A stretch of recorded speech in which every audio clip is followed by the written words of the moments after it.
Hello friends, welcome to my channel competitive English with প্রাইমাইটেড। তো বন্ধুরা, 2014 এবং 2017 এবং 2022-এর যে প্রশ্নমূল মামলা, তো লাস্ট যে হিয়ারিং হয়েছিল সেদিন আমি জানিয়েছিলাম যে নতুন করে একটা কমিটি গঠনের কথা পর্ষদের পক্ষ থেকে বলা হয়েছিল সিঙ্গেল বেঞ্চে। তবে সেক্ষেত্রে যেহেতু আগের এই কমিটিগুলো তৈরি হয়েছিল ডিভিশন বেঞ্চের তত্ত্বাবধানে, তো সেই কারণে সিঙ্গেল বেঞ্চ বলে এই যে প্রেয়ার এটা কিন্তু ডিভিশন বেঞ্চে করতে হবে। নতুন করে যে আবার এক্সপার্ট কমিটি তৈরি করতে হবে বা আগের এক্সপার্ট কমিটির সঙ্গেই কিছু অ্যাসিস্ট্যান্স রাখতে হবে। তো এই বিষয়টা নিয়ে গতকাল পর্ষদ ডিভিশন বেঞ্চে যায়। তো ডিভিশন বেঞ্চ বিষয়টা যেটা বলে দেয় যে তাদের যেটুকু করার তারা সেটা করে দিয়েছে। তো এরপরে তারা ফার্দার আর কোনো কিছু করতে চায় না। তো এ বিষয়ে যা সিদ্ধান্ত নেওয়ার সেটা কিন্তু কলকাতা হাইকোর্টের সিঙ্গেল বেঞ্চ, অর্থাৎ এই কেসটা শুনছেন মহামান্য বিচারপতি বিশ্বজিৎ বসু স্যার। তো উনি বিষয়টা শুনবেন, উনি বিষয়টা সমাধান করে দেবেন, এমন একটা বিষয় কিন্তু ডিভিশন বেঞ্চ থেকে বলে পাঠানো হয় গতকাল। তো যাই হোক, তো যেহেতু আর সময় ছিল না বা যেহেতু সিঙ্গেল বেঞ্চে আর আসা হয়নি, তবে এই মুহূর্তে যে বিষয়টা উঠে আসছে, যেহেতু পুরো বিষয়টা আবার সিঙ্গেল বেঞ্চের কাছে পাঠিয়ে দেওয়া হলো।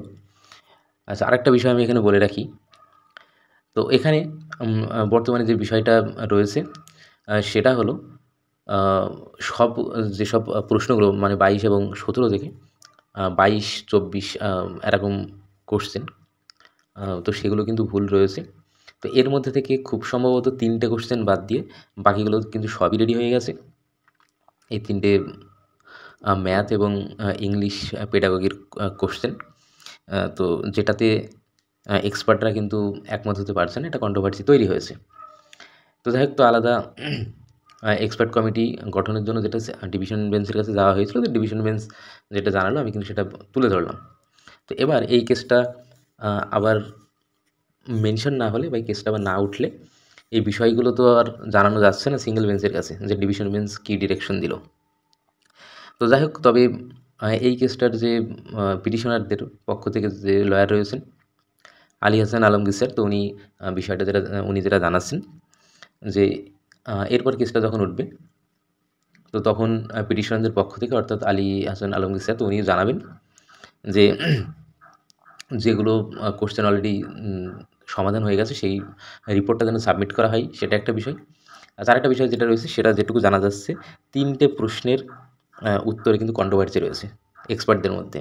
তো এই 3টে নম্বর যেন সবাইকে দিয়ে দেওয়া হয়, এটা পিটিশনারদের পক্ষ থেকে। এবার সেক্ষেত্রে এই 3টে নম্বর সেটা শুধু পিটিশনারদের দেবে নাকি সবাইকে দেবে সেটা কোর্টের বিষয়, নাকি কোর্ট এই 3 নম্বর কাউকেই না দিয়ে আবার নতুন করে কোনো কমিটি এক্সপার্ট কমিটি ফর্ম করতে পারে, সেটা অবশ্যই পরের বিষয়। তবে যে বিষয়টা আলী হাসান আলমগীর স্যার রাখবেন, তো সেই বিষয়টা উনি কিন্তু উল্লেখ করেছেন এদিন। আচ্ছা, আরেকটা বিষয় রয়েছে সেটা হলো কমিটি তাদের যে রিপোর্ট, তো সেই রিপোর্ট কিন্তু যারা জমা দেবে 6 মার্চ, যেটা আমি এর আগেও উল্লেখ করেছি। তো যাই হোক, তো এখানে দেখো তো বর্তমানে যে পর্যায়ে এসে পৌঁছেছে, এবং যদি আর বিশ্বজিৎ বসু স্যার, তো উনিও যদি আর দেখা যায় যে নতুন কমিটি গঠন করতে বলছেন না, তবে সেক্ষেত্রে এই যে 3টে নম্বর, এই 3টে নম্বর যদি সবাইকে দিয়ে দেওয়া হয়, তাহলে এখানেও কিন্তু একটা বেশ একটা ভালো ব্যাপার কিন্তু হয়ে যাবে।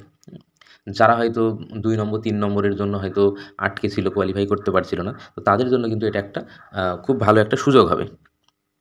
তখন দেখা যাক, তো যে বিষয়টা উঠে এসেছে, তো সেই বিষয়টা আমি কিন্তু তুলে ধরলাম।